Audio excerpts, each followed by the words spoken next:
Today we're going to continue our lessons on faith, and today we're going to learn about actually a character who you would not have thought would be a big part of God's story, just based upon her past. But as we know, God uses everybody regardless of their past, and she actually ends up in the lineage of Jesus. So we're going to be learning about Rahab today. I don't know if you guys are familiar with her, but we'll learn a little bit about her and how she showed faith, even during a time of fear. So we are still in Joshua. Joshua, as we talked about last week, has become the leader of the Israelites. Has been passed down. Moses has died, and so Joshua has taken over as the leader because he did show faith during the time of the Israelites being led to the promised land. As we get started, Laura, if you will read the Bible Meets Life for us. A fear of the unknown can keep us from taking a step of faith.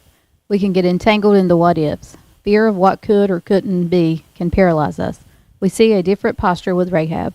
There was a lot that could go wrong and a lot that Rahab could have lost. Nevertheless, she chose the difficult pathway because she had faith that God would continue to be true to his nature. Fear and faith are two paths that lead to two different outcomes, and Rahab chose faith. We're given the same choice. All right, so often, a time of fear is when we can really show that step of faith by going out, having that faith, and there's often a lot of different ways that things can go, and Rahab could have not shown her faith, as we'll see, and a lot of things could have gone wrong, and so having fear and having faith are two different areas. If we have fear and we kind of go with the safe option and we don't trust God, could go one way. If we have that faith, even during times of fear, very much could be a very different situation. So as we get started, we'll be starting in Joshua chapter 2, and then we'll be moving to chapter 6 through part of the verses, but we'll kind of go over what happens in between those. So if you'll read verses 1 through 4 for me. Joshua, son of Nun, secretly sent 2 men as spies from the Acacia Grove, saying, "Go and scout the land, especially Jericho." So they left, and they came to the house of the prostitute named Rahab, and stayed there. The king of Jericho was told, "Look, some of the Israelite men have come here tonight to investigate the land." The king of Jericho sent word to Rahab and said, "Bring out the men who came to you and entered your house, for they came to investigate the entire land." But the woman who had taken the 2 men and hidden them. All right, so kind of like if you remember I talked about last week, so they're still trying to get into the promised land. They have to conquer this land, as we talked about. I mean, it's not just this parcel of land that God has laid out that the Israelites are just going to be able to walk right into. They have to take this land. There are other people living there. And so kind of like we talked about last week with Moses, when Moses sent spies into the promised land, Joshua's doing the same thing. He's sending the spies in there to check out that land. And Joshua had been one of those spies before. And so both of these spies, as Joshua and Caleb were, if you remember from last week, remember that Moses sent 12 spies. 10 of them did not show much faith. Joshua and Caleb were the only 2 that really showed faith. And so I was listening to the podcast this morning, and they were just kind of like talking about that, and they were saying maybe Joshua was like, "I'm just going to send these 2 people this time," because last time Moses sent all these people, and, nobody was faithful. And so he sent 2 spies, and they both would be found to be faithful. And so Jericho is this first city that they're going to encounter as they enter the promised land. And it was an area that was located near the Jordan River. It had like 3 pathways into mountains in the center portion of the promised land. So it was going to be a really good place that they would actually be able to kind of wage like military campaigns and be able to go to both the north and the south of the promised land, because like I said, they're going to have to take this land over.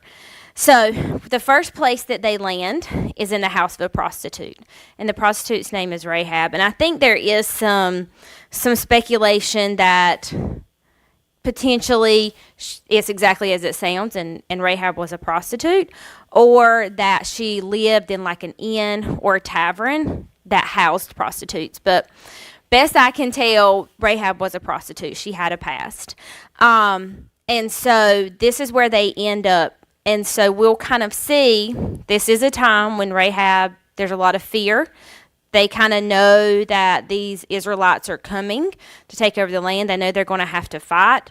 And God is going to use somebody who was probably very much looked down on by society, is going to use her as part of his story.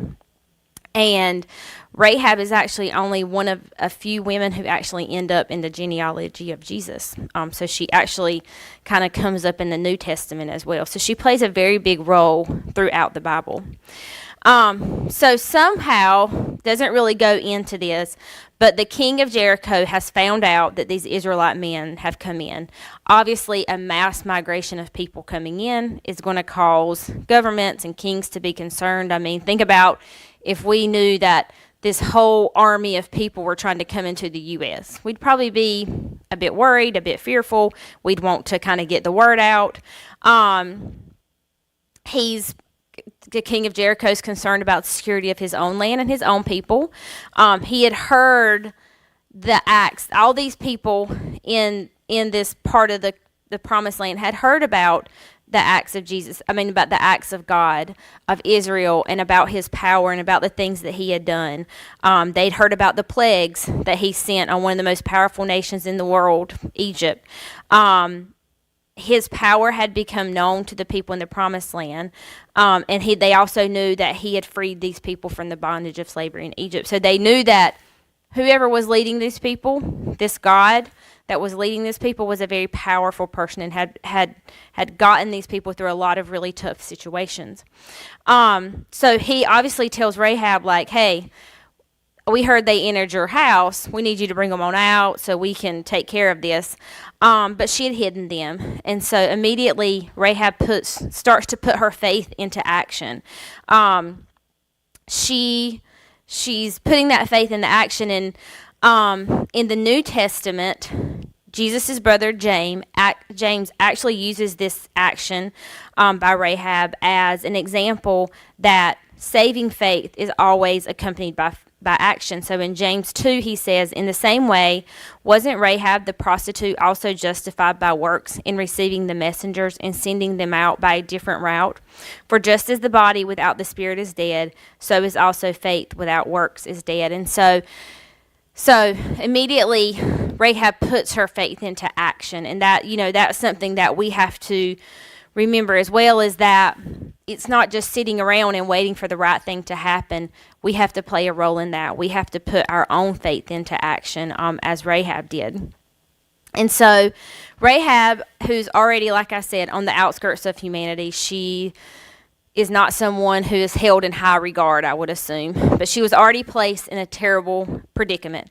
She could sell out the spies and gain fame from the people around her. Maybe people would now think that she was, maybe they would give her a little bit more recognition. She wouldn't feel like she was being looked down upon. She could really help her reputation with her people, and be recognized as the one who brought them into light. Or she could hide these spies. It doesn't appear that Rahab hesitated. She hid the spies. She crossed the line and she could never go back. Her rebellion revealed her faith in the God she had only heard about in stories. Her actions in the face of cultural pressure would become legendary. And so as we continue into the next set of verses, we'll see that faith acts even in the face of fear. So if you don't mind reading those next set of verses. For we have heard how the Lord dried up the water of the Red Sea before you when you came out of Egypt, and what you did to Sihon and Og, the two Amorite kings you completely destroyed across the Jordan. When we heard this, we lost heart, and everyone's courage failed because of you. For the Lord your God is God in heaven above and on earth below. Now please swear to me by the Lord that you will also show kindness to my father's family because I showed kindness to you.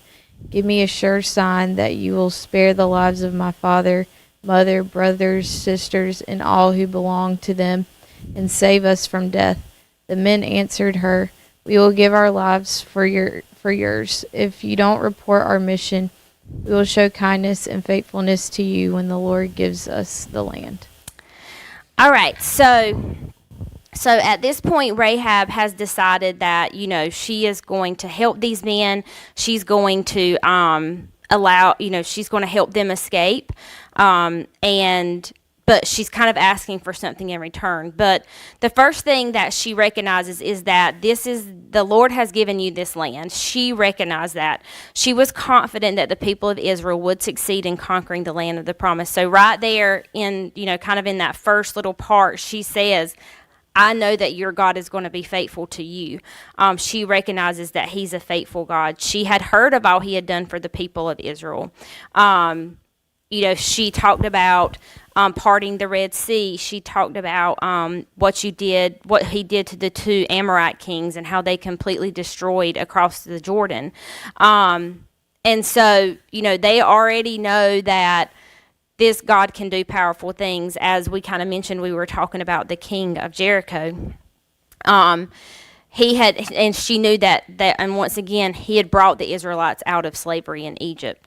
And so already there's kind of a panic in the land. They are scared of these people. They're scared of the God that these people serve. And so then she kind of goes into showing that faith. She says, the Lord your God is God. So she's recognizing him as the one true God. Because during this time, most people were either polytheist, which they believed and worshiped many gods, or henotheist, which means they believed in many gods, but primarily worshiped the God of one's own people. So she's saying, I recognize that all these other gods that have been talked about and that I've learned, that my people will worship and that all those around me worship, these are not God. This is the one true God. Your God is God.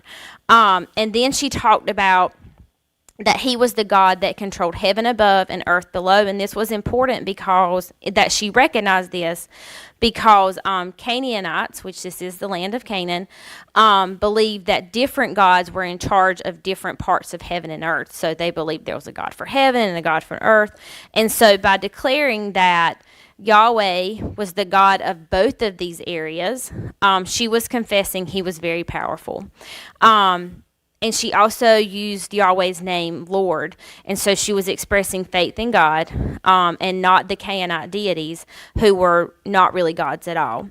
And then she kind of echoed some language that had been spoken by God in Exodus and Deuteronomy when she said heaven above and earth below, because in both some of these verses in Exodus and Deuteronomy, God talks about himself as the God of heaven and earth below. And so she's recognizing and declaring that he's sovereign over it all. He is sovereign over all. He's not different gods for all these different things. He is over everything, and she is recognizing that. And so then she kind of goes into so I've shown kindness to you.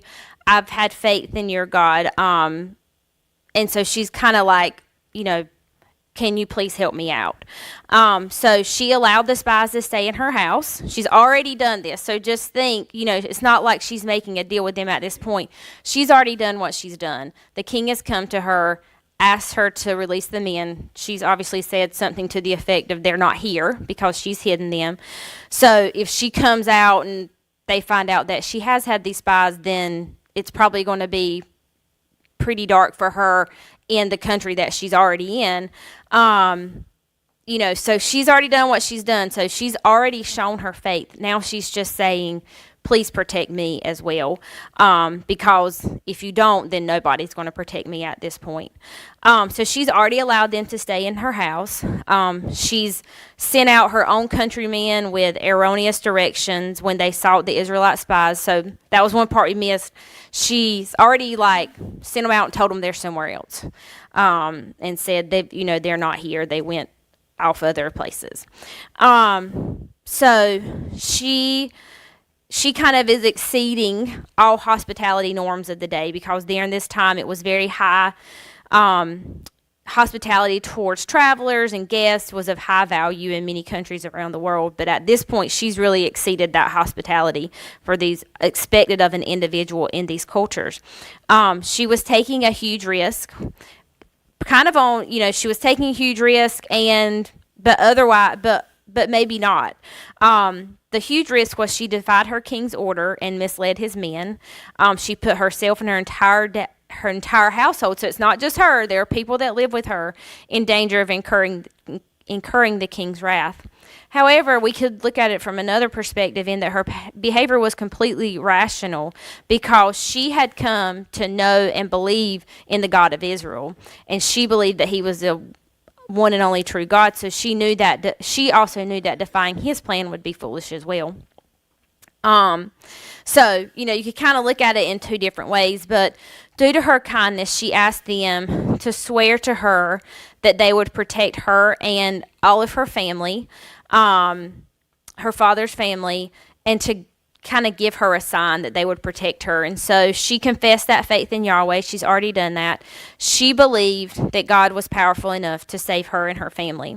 So her request for the spies was this outworking of her new faith.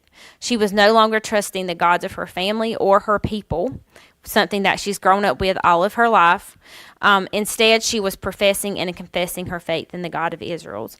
And so the spies responded to her. They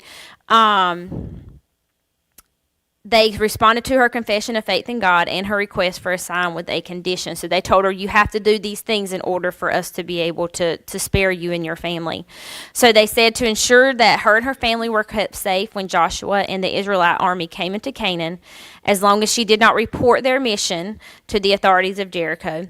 Her house was actually built into the wall of the city, so it was easy for her to let the spies in and out of the window.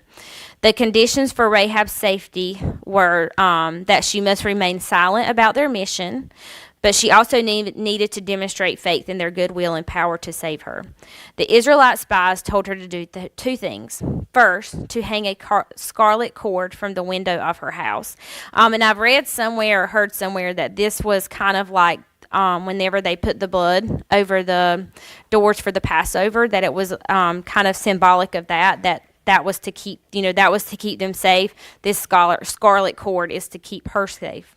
And then second, she needed to put everyone who she wanted to keep safe in the house with her. They all needed to be there, because they couldn't guarantee that anyone outside of those walls would be kept safe. And so they said, you have to put, everyone has to be here with you. So these simple acts of faith would demonstrate that Rahab truly trusted Yahweh to save her and her family.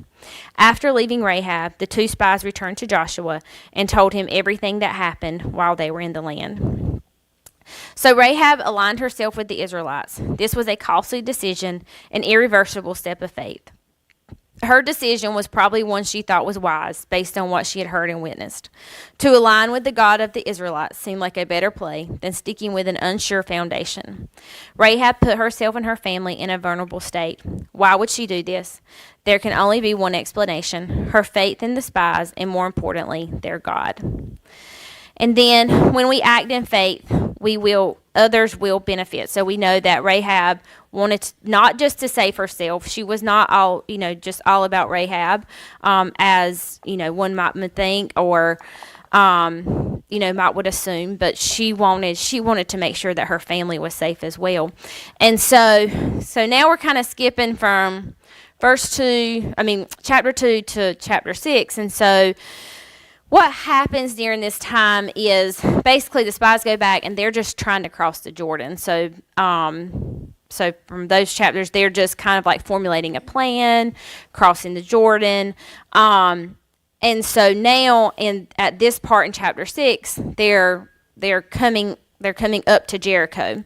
And there is this one part that there's this, as they're fixing to go into Jericho, they encountered this being who looks like a man who might be prepared for battle, with his sword drawn. So they're not, it doesn't say who this man is or what this being is. It just says that they approached them.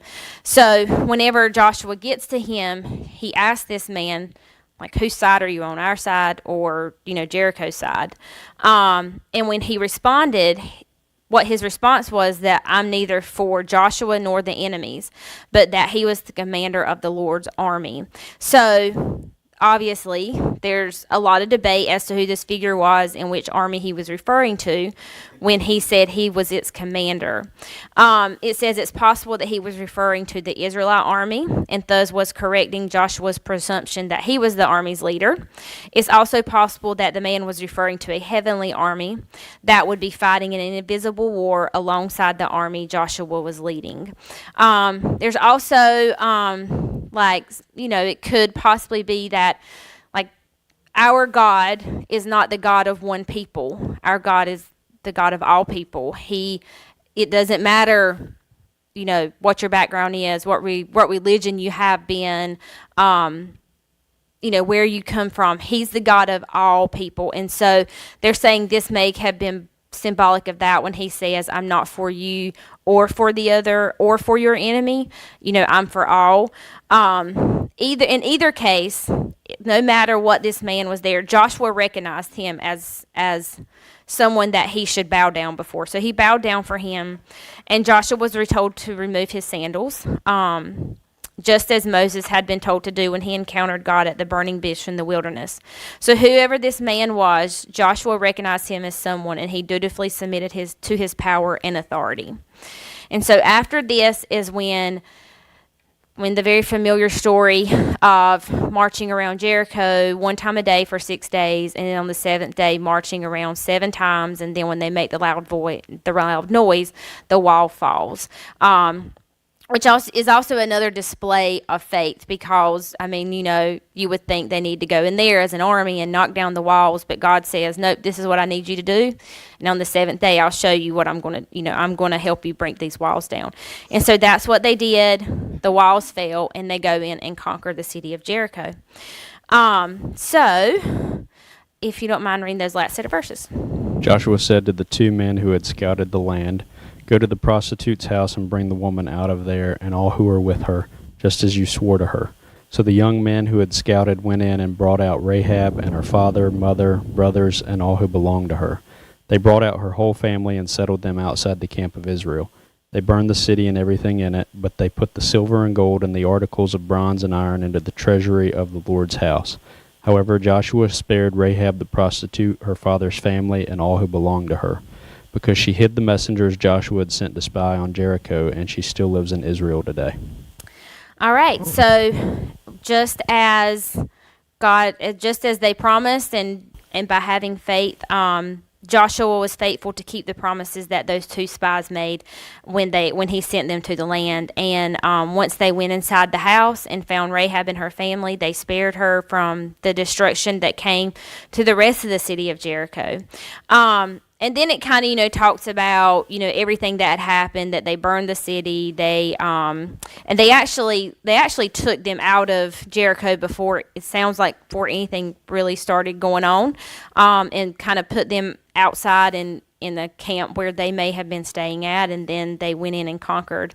And then it makes the statement that she still lives in Israel today, and so that could mean, at the time that this book was written, that the Rahab was still living there in Israel. It also could mean that some of her descendants were still living there in Israel at the time, maintaining her legacy. Either way, God and these spies and Rahab were all faithful to what was going to happen. She showed tremendous faith during a time when she was probably very fearful. Rahab's faithfulness was rewarded not only in her lifetime, but beyond her lifetime, as we've kind of talked about. First, in the Gospels, Rahab appears as one of the only few women in the ancestry of Jesus. In addition to being one of the only women, she is also one of the only Gentiles in the list. She also appears in the Hall of Faith, which, if you go to Hebrews, in chapter 11, there's like kind of a whole list of like many different people throughout Bible times that were faithful to God, and Rahab is one of those in verse 31. And then finally, Rahab's actions serve as an example of works accompanying one's faith. Taken together, the New Testament presents this Gentile woman as an example of faith, not only to the church, early church, made up mainly of Jewish believers, but also to the worldwide church today, that will one day be made up of those from every nation, tribe, people, and language. So Rahab had no idea what the end result of her faith would be, but she knew her faith wasn't wasted by putting her life in the hands of God. Our faith is never wasted, and the results are multiplied in the lives of others. Rahab's bold faith in the fear led the Israelites to save the lives of her and her family, securing her place in the lineage of Jesus and the hall of faith. Rahab came to faith in God based on God's actions on behalf of his people. So as we finish out today, there are always things that we could do in response to the study. So just remembering that Rahab's faith was informed by what God had done in the past. And, I often try to think whenever I'm worried about something or I'm anxious, I always try to remember the times when God has truly been faithful to me and has really shown great faithfulness to me. To think that maybe whatever I have going on at the time, why wouldn't I expect him to be faithful in that situation as well? And just thank him for his faithfulness. So Rahab also saved her family. So, take time this week to pray for someone around you, a family member, a friend who may not know the Lord, and ask God to reveal himself to them. And then do one thing that demonstrates your faith in God. They give you kind of a list of things here, talking about making a personal statement of faith, giving a testimony, sharing the gospel with someone, asking a friend how you can pray for him or her. Rahab's story resonates with our hearts because fear is a very real and often paralyzing obstacle. Yet we see the least likely of people combat fear with her faith. Rahab walked the road less traveled. Despite all the obstacles and roadblocks, she didn't succumb to fear. So let us pray. Dear God, thank you for this lesson on reminding us that even in times when we fear, God, or we're scared, that you're there and that all we have to do is show faith in you, God, and that you will lead us in the right direction, and that you always have us in the palm of your hand, and that you're going to do what is right to protect us, God. Please be with us as we go throughout this week. Just help us to be a testimony of you to those around us. In your name we pray. Amen.